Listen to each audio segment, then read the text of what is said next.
Alright, I want to do a quick review of the gaming laptop. First of all,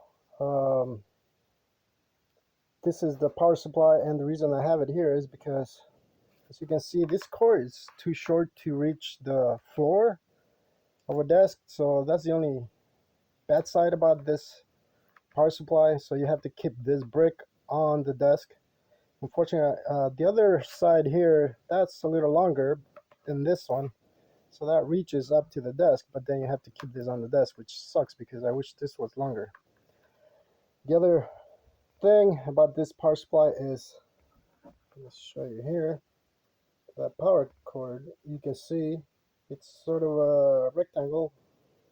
It's pretty squarish. And actually, I like this. Even though it seems like a proprietary, or it is a proprietary plug, the reason I like this one versus the round one is because there's no movement to the sides like the other ones that tend to break over time.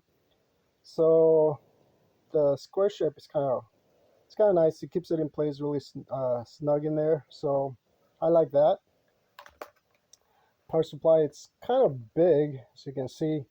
And again, I just wish this was longer. So that's the only two things that I noticed about this power supply. One, it's a little big, and two is this end is too short, so you can't leave this on the bottom. I have to keep it on the desk. So that's the one bad thing that I don't like about it. So let me show you the back. As I mentioned, there is your power supply connection there.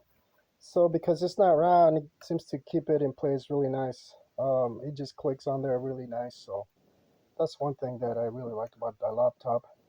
The other ports I haven't used, but again, I do like the fact that they have all the different ports that you need. This is a Thunderbolt, and I'm trying to remember what the other one was. I always keep forgetting that one, so I apologize. I can't remember what that one was. But anyways, I don't use these. I haven't had to use them yet.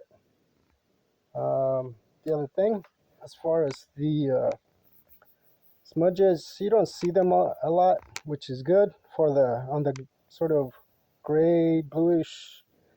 I believe this is some type of aluminum. This is dirt. Let's see what else. I like the top LCD is sort of aluminum.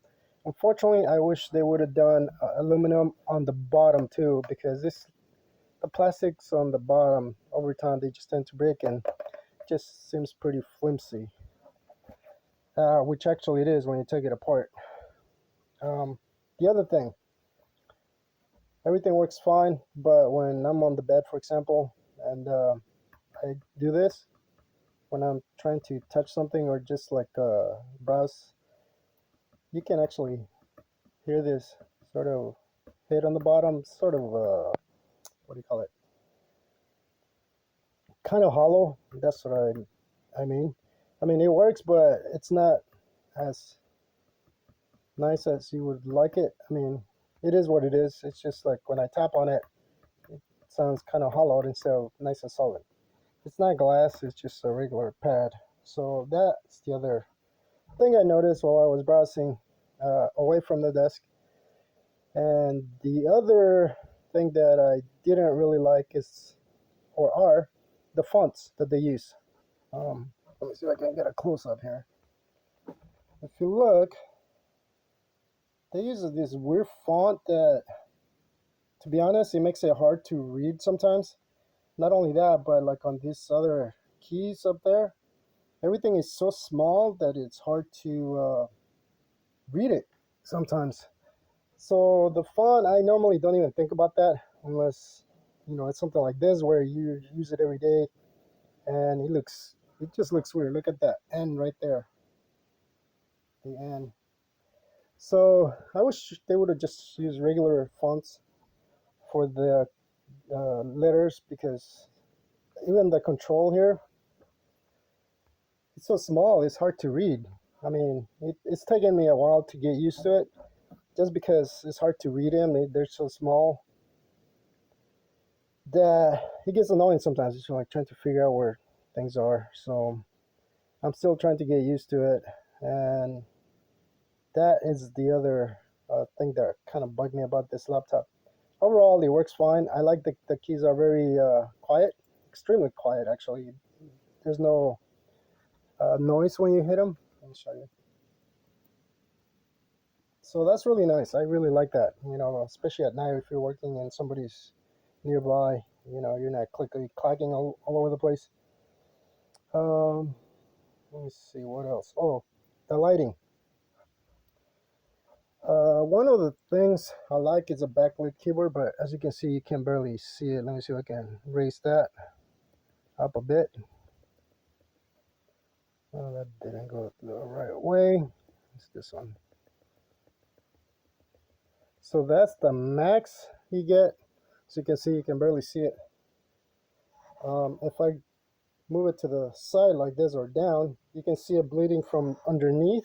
And I really don't like that. I know they probably did that for effects, but a lot of computers have this bleed on the keys, which I really don't like. I wish they would have just focused the light on the actual letters, like a lot of other laptops do, because then it gets really focused on the letter and you're able to see it better. The lighting on this is very low. It's not extremely bright. At night you can see it better, but that's one of the things I'm not crazy about, the bleed on keyboards like that. I just prefer it to be right on the letters. That's just my personal preference. The other thing is the program for the lighting. I wish they would make that a separate program just for the lighting itself, because there's another program that came. It's like a bunch of stuff on the same program that goes online, and it has this, and it's got some extra stuff that I don't need. I don't want. So I completely took that off and I left it at red. Surprisingly, it stayed at red. I turned off the front lighting, so you can see there are LEDs here, but I really don't care for that. So I just turned it off, and then I left the lighting for the keys on red, just because it makes it a little easier to see at night. It's not the best, but that's what this GE76 Raider is. This is the 11 gen, not the 12. Um, I could have upgraded for like $200-300 more, but I didn't see the point of that because of different specs, just different things. It was very similar. The only difference was the chip and DDR5 memory that I might be able to put on the other one. But overall, everything was the same. When I went to Costco and looked at it, it's exactly the same laptop, plastic on the back. I thought it was something different, but no, it's just a CPU that was different. For my needs, I was fine with this one. So, and then I didn't feel like paying the extra for that. The what do you call it? The LCD. I really like the 17-inch, and I like this sort of nice square shape that they have. It's not like a round one. I don't know if you can see that here, but it's I like it. I don't know. I just like this design. I like the nice straight lines on it, and the monitor's been fine. The I like that it has a 1080p camera. I don't use it, but that's something I wanted it because those cameras tend to be really bad, anyways. You know, it's not the best or perfect, but at least it's a little more than my old one. So in terms of that, at least it's more usable. Uh, so the only biggest gripe right now is just the fonts that they have, and then the lighting. I'm still trying to get used to it, as I've said. But other than that, here is my wireless mouse. As you can see, that's the only one USB port that I'm using, and I can't say enough for the SD card reader. Man, that comes in very handy. So that's really nice. That's what I liked about this particular laptop, because it had all the ports that I wanted. It does not have a CD ROM. I do have an external one, but you hardly use those now. Normally, you want to get all the plugs push up towards the back here, because your hands are here and your mouse is on this side, or if you're right-handed. So Normally all the what do you call it, the ports, it would be nice if they had them around here because then they're out of your way, or in the back as they have them here. Let's see,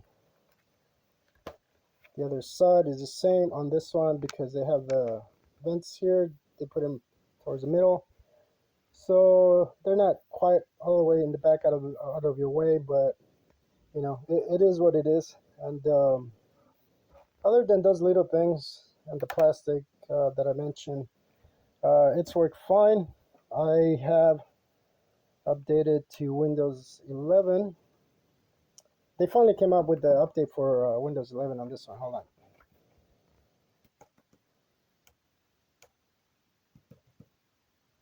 Okay, so you can see I've been browsing. Let me get this out of the way. So we got Windows 11. I decided to just let it go and update. It seems a little more polished. I'm still getting used to the Windows 11 on this one because it was not updated when I first got it. I mean, Windows 11 wasn't available. So I had to wait until they made that available for this particular model. And another thing I forgot to mention before, well, uh, when I first got it, the BIOS on this one was like a year old already. So the first thing I had to do was update the BIOS because I was having some issues. That seemed to have fixed some of that.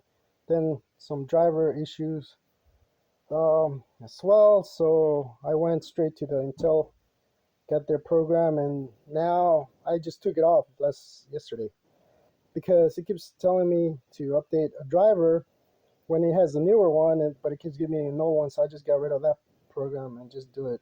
Let Windows do it because it's updated that way. So now I'm not getting those notices, but it's just something to keep in mind. Check your BIOS, obviously your drivers, and then you can upgrade and or whichever. But don't forget to update your BIOS because it was brand new. It came with a year-old BIOS already, so they're pretty good at updating the BIOS from what I can see. So in terms of the updates, I'm liking MSI. I am not liking the way the keyboard fonts are, but I guess for me it's a bigger gripe just because I'm not used to it and I'm not liking that too much. But other than that, I guess it's just the trade-off for the hardware that you get. I'm just gonna leave it at that. I'm trying to remember what else that I had to do before, but that's pretty much it. Other than the BIOS, the update, and those were the major things, really. Oh, and the sound. I was having some issues trying to get that sound right, but I think that's all sorted out, and that's pretty much it on that. Oh, the keys again. Um, I normally like the concave keys. These are flat. I think the Lenovo is the only one that has those. So I was kind of liking that laptop, but then this one had better specs. So that's what kind of drove me to this one. But I still prefer the concave keys, which not a lot of manufacturers make nowadays. You do get used to it, but it's just a feel when you're typing. You can, place your finger on there. You kind of know where you are, and it's easier to tell versus these flat keys, even though they may have a little dimple, but it's so small that I keep putting my hand on the wrong place anyways. Other than that, that's pretty much it. I hope that helps. If you're looking for a newer computer, I hope this kind of gives you an overlook of the other stuff that may or may not annoy you, but um, I'm not going to go into every detail. I mean, I'm sure you can find it online somewhere. This is just the basic stuff that you will normally see, which I didn't think about at the time until I started using it, obviously, but there you go.